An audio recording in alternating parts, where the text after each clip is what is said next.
Before we go out today, we're going to talk about parts of a boat.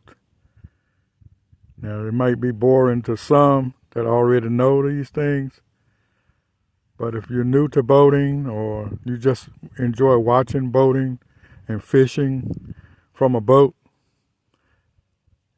let's see some of the main features of a boat and why they're important. And that way, when you get on a boat again, you will have some knowledge and enjoyment on some of the safety features and some of the odd language of a boat.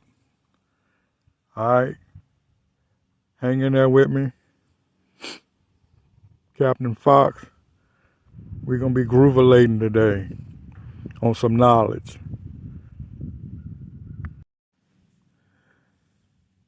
First, we're going to start off with the hitch.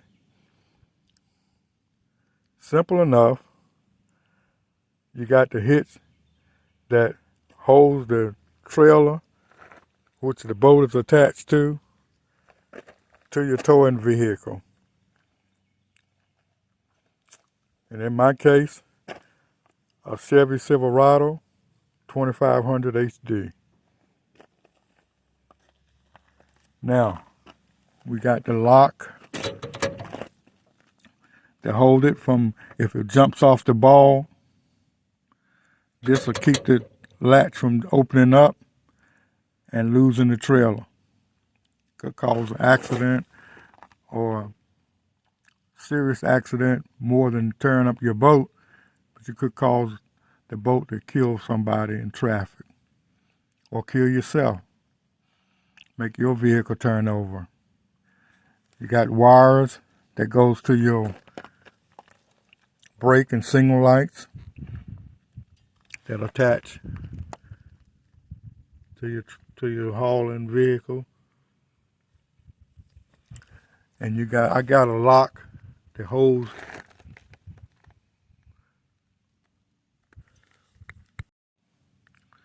like I was trying to say. Bear with me, friends. You got the trailer ball hitch, and I got a lock for that as well that locks with a key so it won't be stolen. Okay, so let's leave the trailer alone. Quite naturally, we got to mention the bad boy hitch I installed, electric winch, to pull the boat up on the trailer. And in my case, it'll pull 5,000 pounds. My boat weighs about 3,000 plus the motor and the gear that's on it. So you're looking at about maybe close to 4,000 pounds. Not quite. I'll say 3,700. And it's more when I get on there. Big boy. Okay, since we're at the, for layman terms, the front of the boat, we're going to talk about boat parts like we promised. And before we get there, we got a spare tire, and I got that locked down so nobody steal it. As you can see, it's a brand new tire. It ain't never been on the trailer except in that position you see it right now. It's a brand new tire. In case I get a flat, I can get back home safely. It's all about safety. So you don't have to worry about incidental things. Now, navigation lights. I don't know if you can see it, it's green and red. If I'm facing it, the red will be on my right, the green will be on my left. But in boating terminology, like I said, we're gonna give you some boating terminology. Okay, Professor Fox, get it right. The navigation lights, and some people call it nav lights. You know, they got to be cool. And the purpose is when you're coming down the body of water, a river, a lake, or ocean, or whatever, creek, whatever you're doing, and another boat is meeting you at night, they could tell which direction your boat is coming. Well, quite naturally, they see you coming toward them, but they could tell what side of your boat that they're on. If they see the green light, they know that they're approaching you on the starboard side. If they see the red light is on their side, they know that you coming toward them, and they'll be on your port side if they're gonna go by you. Red is for port, green is for starboard, or if you driving the boat, as my wife say, piloting the boat, you would be on your right would be the green, and on your left would be the red. The port would be to your left, and the green, the starboard side of the boat would be to your right. And it's just the opposite of someone meeting you. Okay, it's very important. You get a ticket for that. You get a fine for that. Very dangerous not to have that at night. Just like driving down the highway on the interstate with no headlights on. That's a no-no. You must have navigation lights on all the waterways in the United States of America, and I think Canada as well. The next thing we want to highlight is the cleat, the front cleat or the bow cleat. Hope you can see it. The sun is kind of bright today. The bow cleat, I got a lot of rope on it. I got my anchor rope and I got my docking line tied to it. So I put a little extra line on the side to hold additional rope. And then you have your chafing cleat. That's to keep the rope from turning to your stanching. You put it in here and it keeps it from chapping and chafing the side of your boat, your fiberglass. See that? This piece right here. Very important piece. You put your rope in there and tie it to your cleat, your anchor, and it comes down and it sway and it won't be dragging and knock out your nav light or your stanching, stainless steel stanching. Those things are pretty expensive, stainless steel. So you don't want to mess that up. You also got a cleat. Can't see it. Let me see if I can get underneath of it. Yeah, you see this cleat right here is for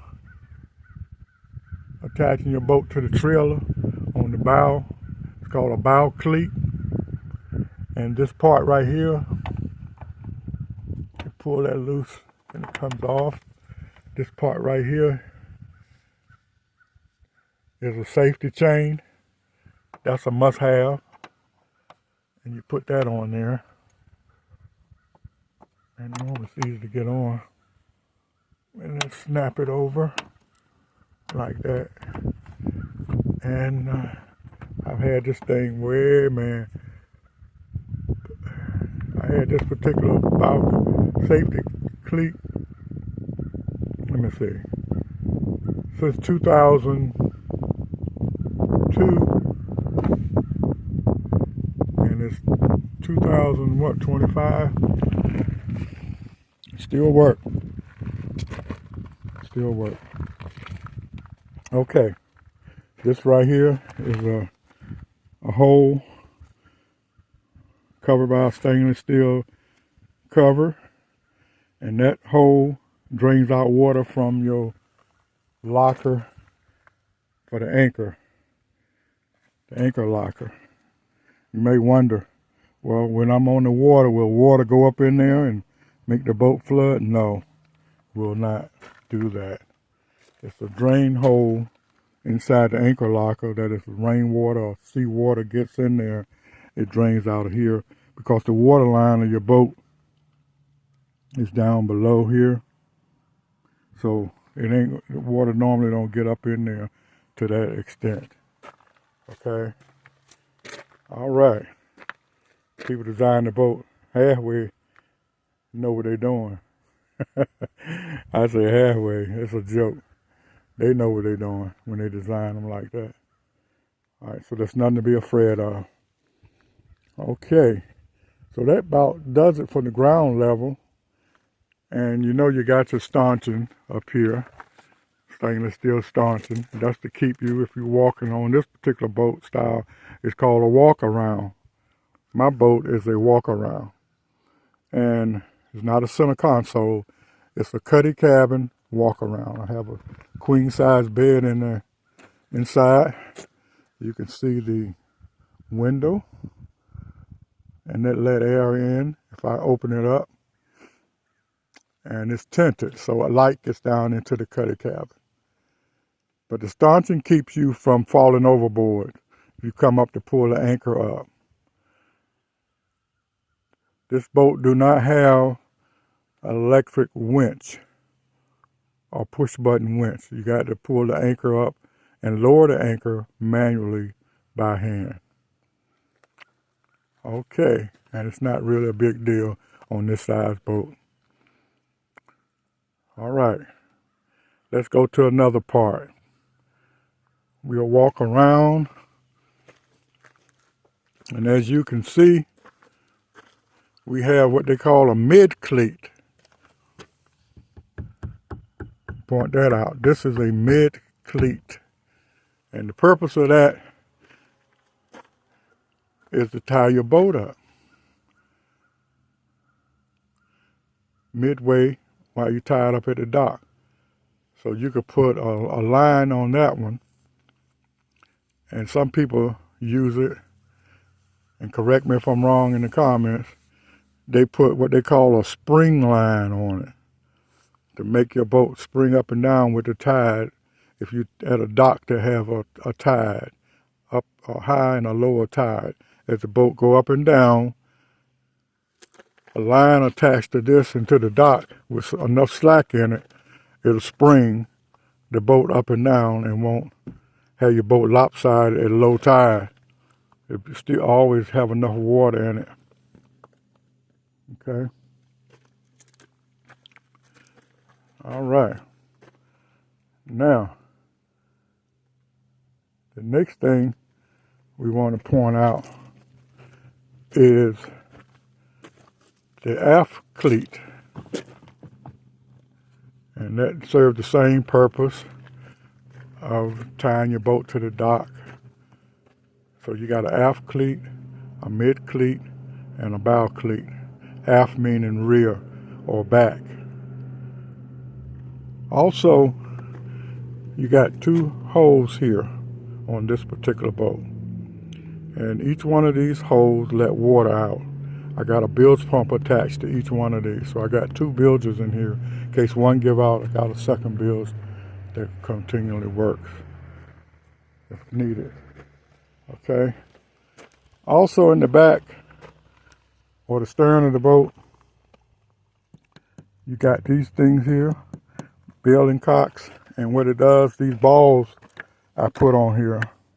It didn't have this type at first, just had a black rubber flap, but I put these on there, and what these ping pong balls does is when it gets in the water and the water gets up high enough to keep it from going in the boat, it'll push the ball up there and stop it. But if the water gets inside the boat, on the deck, on the floor, it pulls it out through these two self-bailing, it's called self-bailing cocks. Now, I got two on that side and two on this side.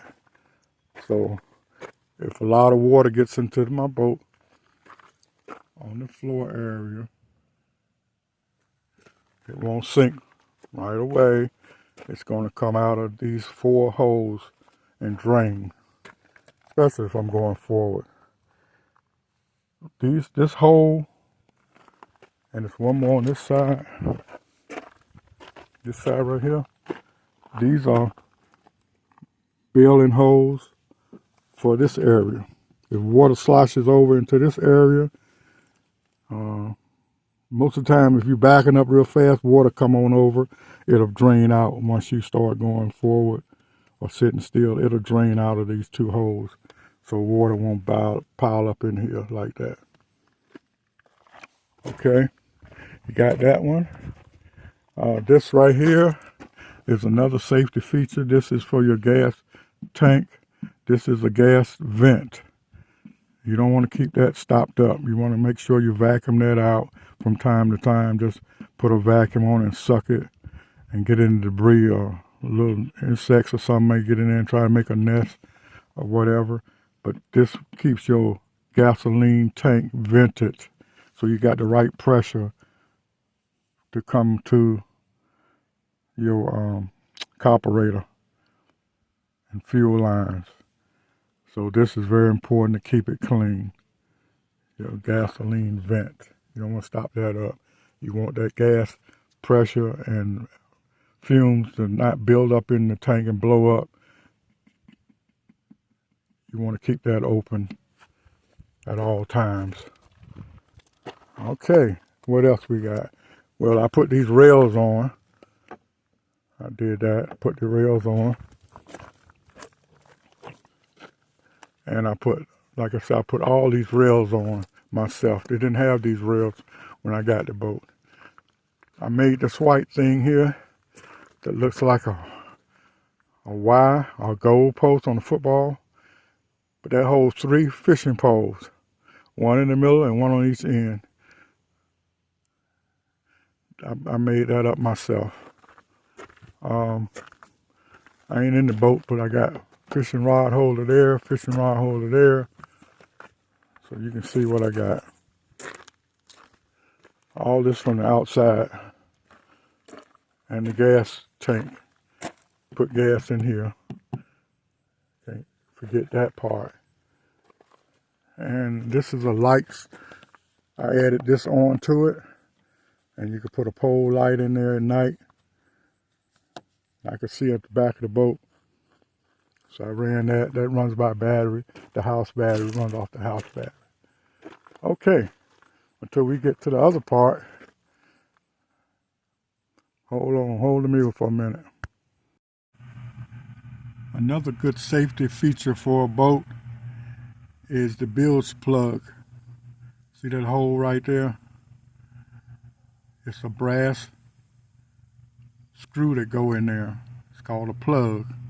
And you screw it in tight, and that keeps the water from going inside your bilge, your boat, and it will sink your boat if you pull off into any water with that open like that. The purpose of it is if water get inside your bilge, you can drain it. That could be rainwater or ocean water, river water, lake water, whatever. Water get in there. You don't want it to fill up the whole basement. I say it like that. That's a good term. I never thought of that one. All right, like the basement of a house, your bilge is the basement of your boat. And if that fill up with water, the weight will sink your boat. So you keep that plugged up while you're on the way. And you drain the water out of your boat by taking the plug out of that one. That's the most deadliest thing a person can do, is get on the water with that drain plug not in.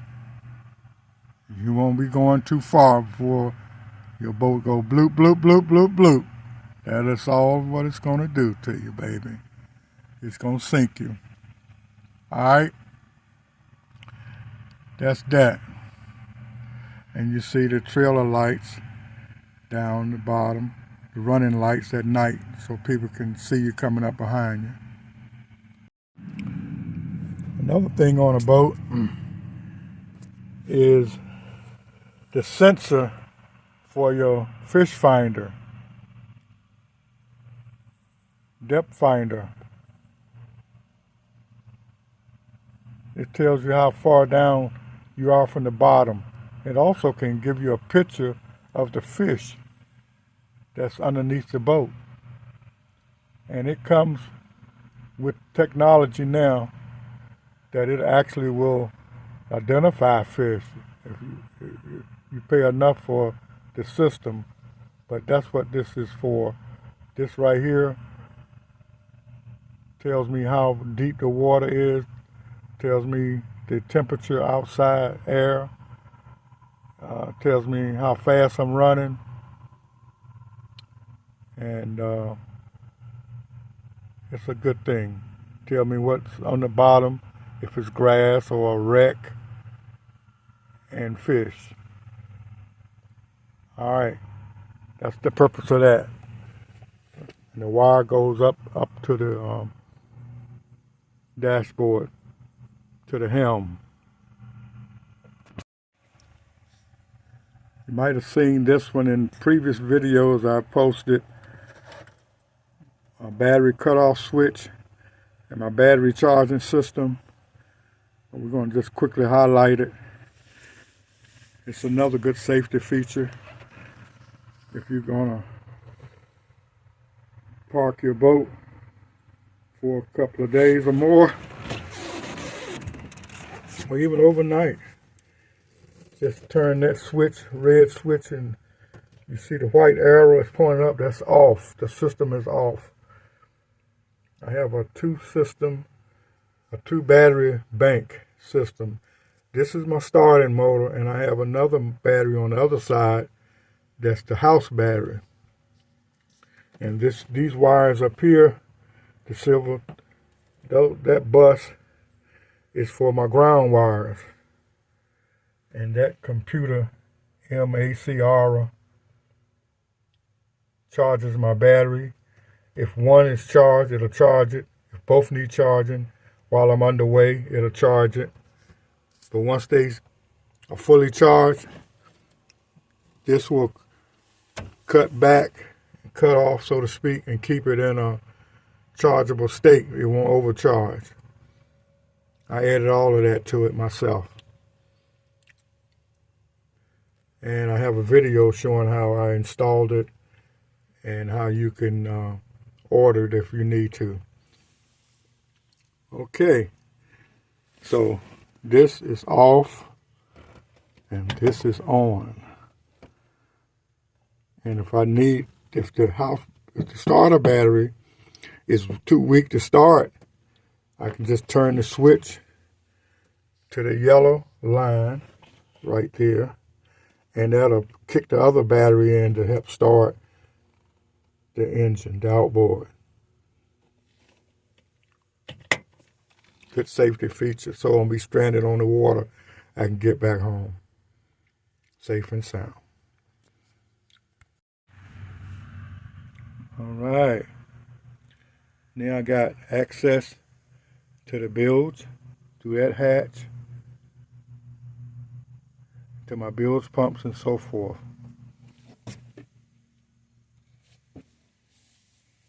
Come on around. I open up this hatch. I got access to my house battery. It's good to have two batteries on your boat. Like I said, in case one break down, you got another one that gets you started and gets you back home. That runs all of my radio, fish finder, all of that. Okay.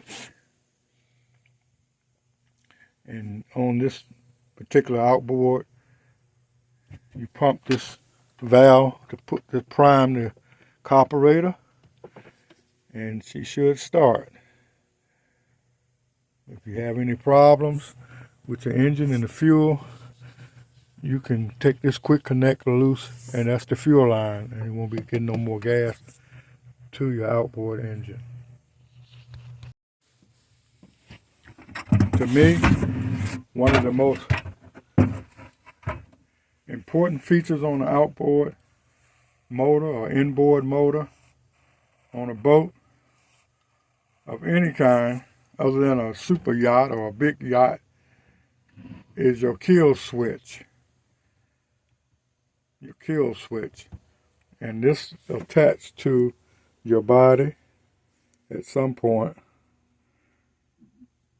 and you're sitting in the seat, and as you're going down the waterway, if something happened, you pass out, God forbid, have a heart attack or a stroke, or hit something in the water and throw you out the seat, and you bump your head, oh my Lord, this will pull off here by this being attached to your body somehow, your clothing. This will pull away and cause the motor to cut off immediately. Immediately, if you're thrown from the boat or thrown down in the boat while you're driving, the motor will shut down immediately and not keep going. Because you see this issue here, this throttle will stay just like that. You don't have to keep moving it unless you want to change the speed of the boat. But right now it's in a reverse position. But if that bad boy is running in whatever position, the forward position or the reverse position, and you're not there to control the helm, believe me, you got a problem. Those are some of the main safety features. And another one is the horn. You got to have a good horn. That's the law. The law requires you to have the kill switch harness attached to you while underway as well. Okay, you can look it up. I think it's 16 feet or a larger boat. But you can look it up and check it in the comments. Let me know for sure. The horn is the next thing we want to highlight.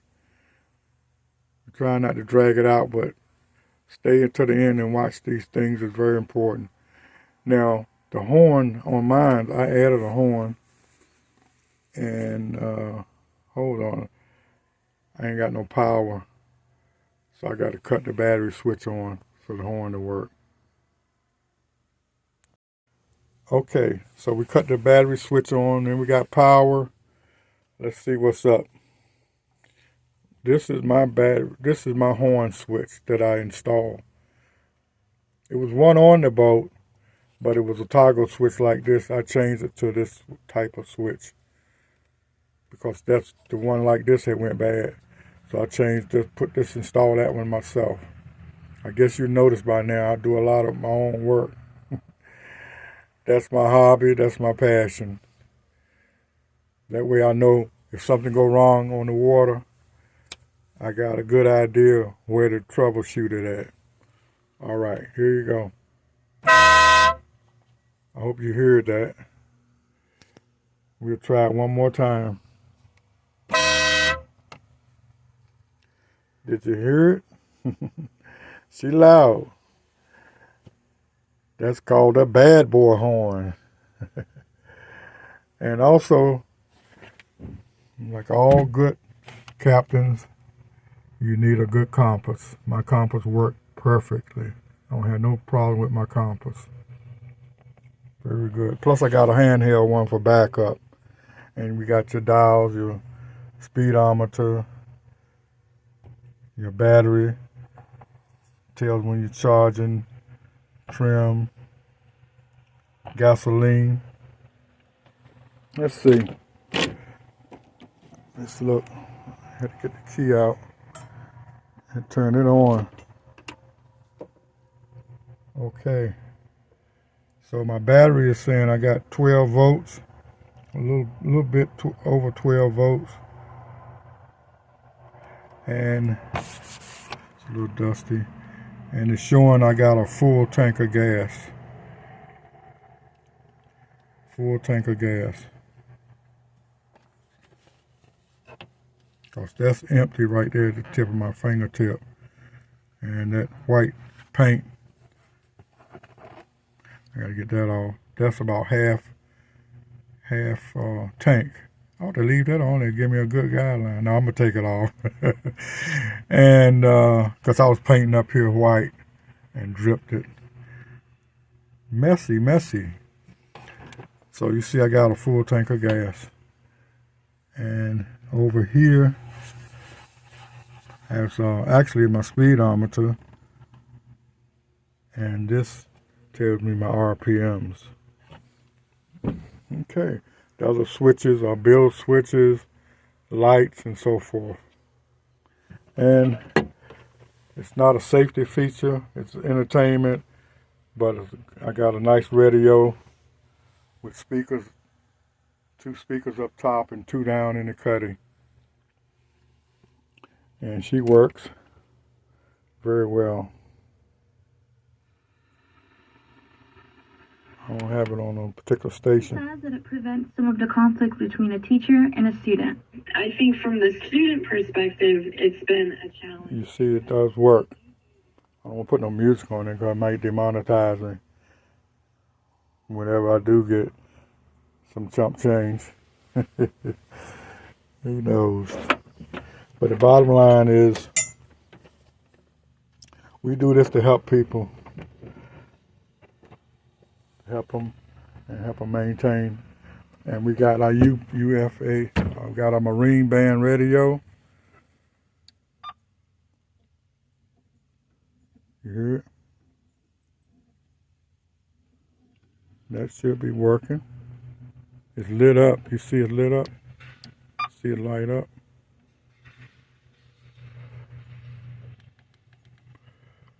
Yep. All right. So that's working. And we got our antenna.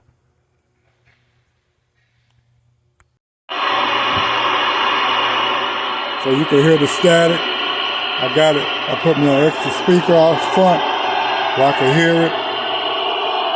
Because the speaker was built into the Marine Band radio right here. But this way I can hear it better. And I can control the volume on it. It's called a squelch.